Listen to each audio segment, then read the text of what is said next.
Praise the Lord. இந்த காலை வேளையில் உங்களை சந்திக்கிறது மிகுந்த சந்தோஷம். நாம் இந்த ஆகஸ்ட் மாதம் முதல் கைரோஸ் வீடியோக்கு வந்திருக்கிறோம். இந்த மாதம் தேவனுடைய வசனத்திலேருந்து பல சத்தியங்களையும் நாம் கற்றுக்கொள்ள போகிறோம். இந்த தியான நேரங்களை நீங்கள் ஒரு தீர்மானமாக ஒரு காலையிலையும் நான் கர்த்தரோட இணைந்து ஜெபித்து துதித்து கர்த்தருடைய வார்த்தைகளை கேட்டு நான் உற்சாக பெற போகிறேன் என்று உற்சாகமாக நீங்கள் செயல்படுங்க. கர்த்தர் உங்களை ஆசீர்வதிப்பார். இந்த ஆகஸ்ட் மாதம் உங்களுக்கு நிச்சயமாக தேவ கிருபை பெருகி எல்லா நன்மையான ஈவுகளை கர்த்தர் உங்களுக்கு கொடுத்து உங்களை நடத்துவார் என்று நாங்கள் விசுவாசிக்கிறோம். விசுவாசிக்கிறவங்களுக்கு கர்த்தர் ஒருபோதும் வெட்கப்பட விட மாட்டாருங்க. கர்த்தர் உங்களை ஆசீர்வதிப்பாராக. இந்த மாதம் நாம் அம்மா சில காரியங்களை சொல்லி கொடுக்க போகிறாங்க. அது என்னன்ட்டு பார்த்தீங்கன்னா, கர்த்தர் தீவிரமாய் வரப்போகிறார்.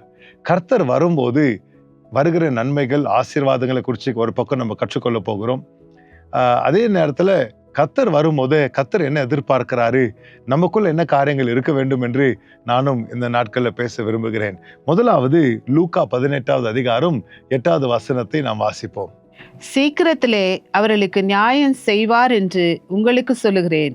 ஆகிலும் மனுஷகுமாரன் வரும்போது பூமியிலே விசுவாசத்தை காண்பாரோ என்றார். மனுஷகுமாரன் தீவிரமாய் வரப்போகிறார். அவர் வரும்போது பூமியில விசுவாசத்தை காண்பாரோ. இன்றைக்கு உங்களுக்கு விசுவாசத்தை குறித்து சில காரியங்களை ஞாபகப்படுத்த நான் விரும்புகிறேன். முதலாவது நம்ம எப்படி ரட்சிக்கப்பட்டோம்? எபேசியர் 2வது அதிகாரம் 8வது 9வது வசனத்தை வாசிக்கலாம். கிருபையினாலே விசுவாசத்தை கொண்டு ரட்சிக்கப்பட்டீர்கள். நம்ம ரட்சிக்கப்பட்டிருந்தே கிருபையினால விசுவாசத்தை கொண்டு. பாருங்க, எல்லாருக்கும் நம்ம ஆவிக்குரிய பிரயாணம் இங்கதான் தொடங்குது இல்லைங்களா? நம்ம எந்த கதவு வழியா வருகிறோம்? கிறிஸ்து இயேசு என்ற கதவு வழியாக நம்ம வருகிறோம். நம்ம விசுவாசம் என்ற கதவு வழியாக நம்ம வருகிறோம். யாருமே சபையின் கதவு வழியா தான் நான் ரட்சிக்கப்பட்டேன்னு சொல்ல முடியாது. இல்லை என் குடும்பத்துல கிறிஸ்துவங்களா இருந்ததுனால என்னுடைய சடங்காச்சாரத்தின் கதவு வழியாக நான் கிறிஸ்துவனானேன்னு சொல்ல முடியாது. எல்லாருமே பார்த்தீங்கன்னா இந்த உலகத்துல முதலாவது அவங்க ரட்சிக்கப்படுறாங்கன்னா கிருபையினால விசுவாசத்தை கொண்டு ரட்சிக்கப்பட்டீர்கள். இது உங்களால் உண்டானதல்ல, இது தேவனுடைய ஈவு. பாருங்க, விசுவாசம் என்பது it's a gift of God. நான் ரட்சிக்கப்படணும், ஆண்டவரே எனக்கு உங்க தயவு வேணும், நான் பாவத்தில் அழிஞ்சு கொண்டிருக்கிறேன், எனக்கு நித்திய வாழ்வு வேணும்னு சொல்லும் போத ஆண்டவர் மனுஷகுமாரன் வர்றாரு, விசுவாசத்தை தேடிக்கொண்டிருக்கிறாரு. அதே நேரத்துல அவரை நோக்கி நம்ம பார்க்கும் போத நமக்கு விசுவாசத்தை ஈவாக தேவன் கொடுக்கிறவரா இருக்கிறார். ஒரு நிமிஷம் எல்லாரும் நீங்க உங்க வீட்டுகள்ல ஆண்டவருக்கு ஒரு நிமிஷம் எடுத்து ஸ்தோத்திரம் பண்ணலாமா? ஆண்டவரே, நான் என்னால முடியாத ஐயா, என்னுடைய சுய முயற்சினாலோ சொந்த புத்தியாலோ என்னால விசுவாசத்துல நடக்க முடியாது. ஆனா இது கர்த்தரால வந்த ஒரு ஈவு. அதுக்காக கர்த்தருக்கு நன்றி சொல்லுவோமா? நன்றி ஏசப்பா, உமக்கு நாங்க நன்றி சொல்லுகிறோம் ஆண்டவரே. இந்த விசுவாசத்தினால தொடங்கப்பட்ட இந்த விசுவாச வாழ்க்கை பார்த்தீங்கன்னா, முதலாவது நமக்கு என்ன பண்ணும்? இயேசுவை நம்ப வைக்கும்.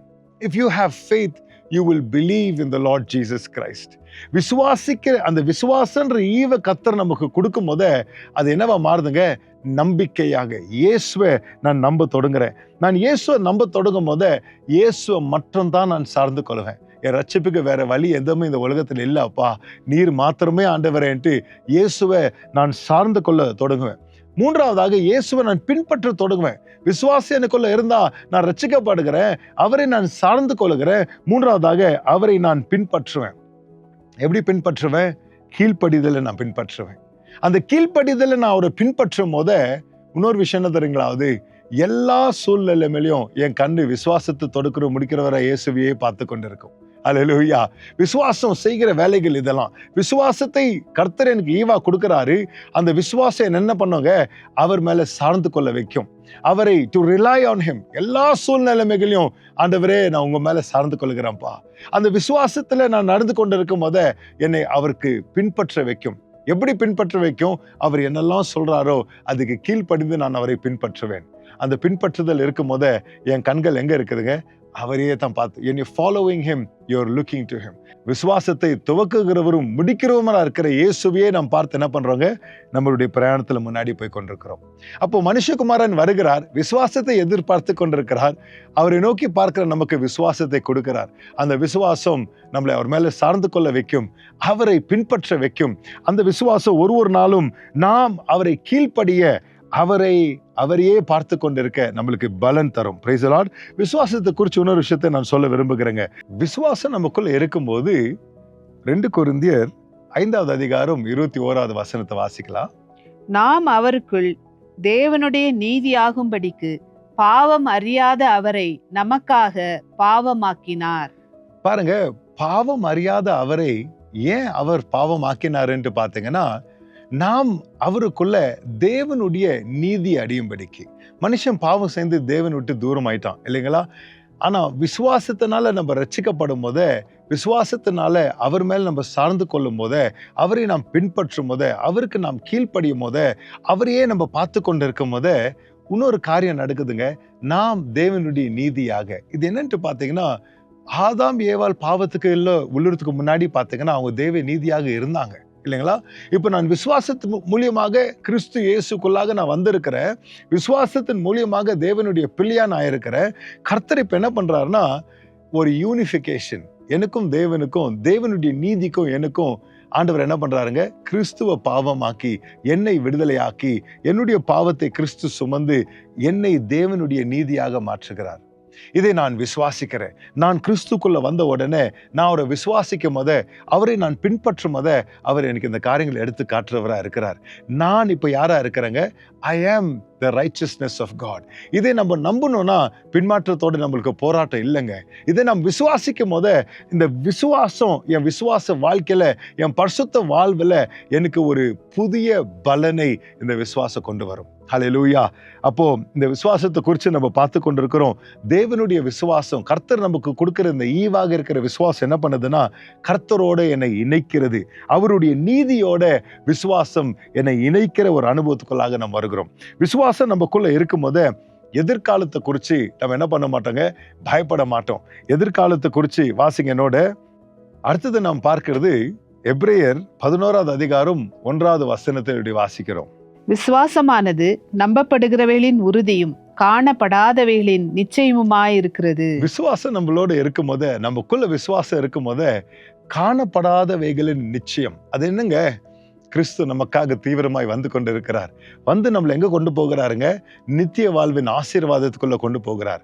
பாருங்க, நமக்குள்ள விசுவாசம் இருக்குதா? நம்ம தொடங்கும் போது லூக்கா 18:8 வசனத்துல தொடங்கும். மனுஷகுமாரன் வரும்போது விசுவாசம் உண்டென்றோன்னு அவர் என்ன பண்றாருங்க, அவர் பார்த்து கொண்டார். Is there faith? Can the son of man find faith? அந்த நம்பிக்கையோட ஆண்டவர் வந்து கொண்டிருக்கிறார்.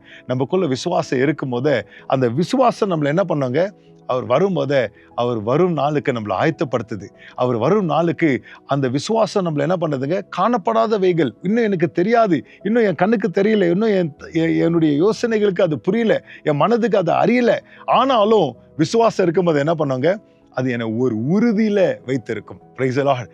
விசுவாசத்தை மனுஷகுமாரன் வரும்போது காண்பாரோ, அந்த விசுவாசத்தை அவர் கண்டா நமக்குள்ள இந்த நிச்சயமாக இந்த கிரியைகள் நான் சொன்னது போல இருக்குங்க. ஒரு தேவ ஊழியக்காரர் விசுவாசத்தை குறித்து இப்படி சொல்லுகிறார். Faith in Christ is wholehearted trust in the person and the finished work of Jesus Christ. விசுவாசம் என்பது முழு இருதயத்தோடு இயேசுவின் மேலையும் அவர் எனக்காக செய்து முடித்ததையும் நான் விசுவாசிக்கிறது, முழு இருதயத்தோட நம்புகிறது தான் விசுவாசம் என்று சொல்லுகிறாரு.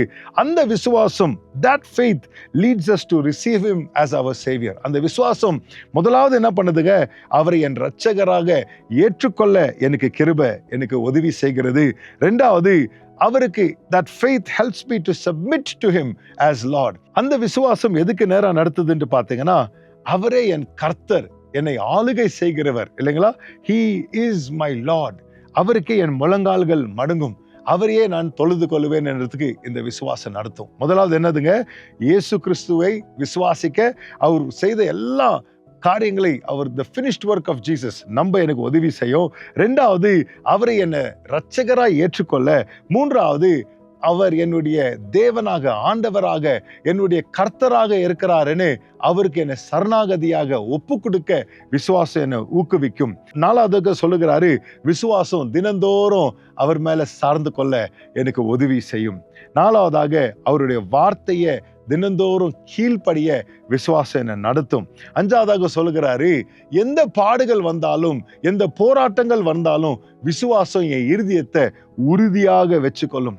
ஆறாவதாக சொல்லுகிறாரு, அவர் மேல காத்திருக்க, அவர் வரும் நாளும் அன்று அவருக்கு நான் உண்மையாக இருந்து, நிச்சயமாக இயேசு வரப்போகிறார், என் ராஜா வரப்போகிறார், அவர் வருமலும் நான் அவருக்கு உண்மையா இருப்பேன் என்று விசுவாசம் என்னை ஊக்குவிக்கும்.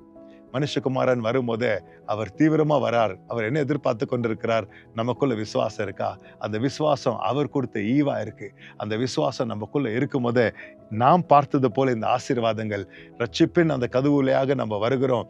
அவர் மேல நம்ம சார்ந்து கொள்கிறோம், அவரை நம்ம பின்பற்றுகிறோம், அவருக்கு சரணாகதியா நம்மளை ஒப்பு கொடுக்கிறோம். விசுவாசம் நமக்குள்ள இருக்கும் போதே அவரையே நம்ம சார்ந்து கொண்டு அவர் வார்த்தைகளுக்கு கீழ்ப்படிந்து, கஷ்டமானாலும் நஷ்டமானாலும், மேல அனுபவங்களானாலும் கீழ் அனுபவங்களானாலும், எந்த சூழ்நிலை மேல வாழ்க்கையில இருந்தாலும் அவரை பற்றி கொண்டு அவர் வரும் நாளுக்கு எதிர்பார்த்து விசுவாசத்தோடு நம்ம முன் சென்று கொண்டிருக்கிறோம். கர்த்தர் உங்களை ஆசீர்வதிப்பாராக. நம்ம ஜெபிக்க போகிறோம். கர்த்தருடைய கருத்தில் நம்மளை ஒப்பு கொடுத்து, ஆண்டவரே எனக்குள்ள விசுவாசம் இன்னும் பெருகட்டும், நீர் கொடுத்த இந்த ஈவா இருக்கிற விசுவாசத்தை தினந்தோறும் அப்போஸ்தலனாகிய பவுல் சொன்னது போல விசுவாசத்தை நான் காத்து கொண்டேன், நானும் விசுவாசத்தை காத்துக்கொண்டு உமக்குள்ள வளர எனக்கு கிருபை தாங்கப்பா. இந்த ஆகஸ்ட் மாதம் எல்லாம் விசுவாசத்துல நான் நடக்க எனக்கு கிருபை தாங்கப்பான்னு. பிதாவே, இந்த வார்த்தைகளை நாங்க கேட்டோம். விசுவாசன்ற ஈவை நீங்க கொடுத்திருக்கிறீங்க, விசுவாசத்தின் செயல்பாட்டையும் நாங்க பார்த்தோம். அந்த விசுவாசம் இருக்கும்போது கர்த்தாவே, நாங்க உண்மையே சார்ந்து கொள்வோம், உண்மையே பின்பற்றுவோம், உமக்கே சரணாகதியாக வாழ்வோம். ஆண்டவரே, உம்முடைய வார்த்தைகளை தினந்தோறும் நாங்க கீழ்ப்படிவோம். எங்க கண்கள் உண்மையே பார்த்து கொண்டு இருக்கோம்ப்பா. இந்த விசுவாசம் இருக்கும்போது ஆண்டவரே நீர் வரும் நாளை எதிர்பார்த்து உமக்காக உண்மையா நாங்க வாழ்வோம். அந்த கிருபையை எங்களுக்கு தந்து வழி நடத்துங்க. பார்த்து கொண்டு இருக்கிற எல்லாருடைய விசுவாசம் அதிகரிக்க பலன் அடைய கிருபை தாங்க. இயேசுவின் மூலம் ஜெபிக்கிறேன் பிதாவே, ஆமென்.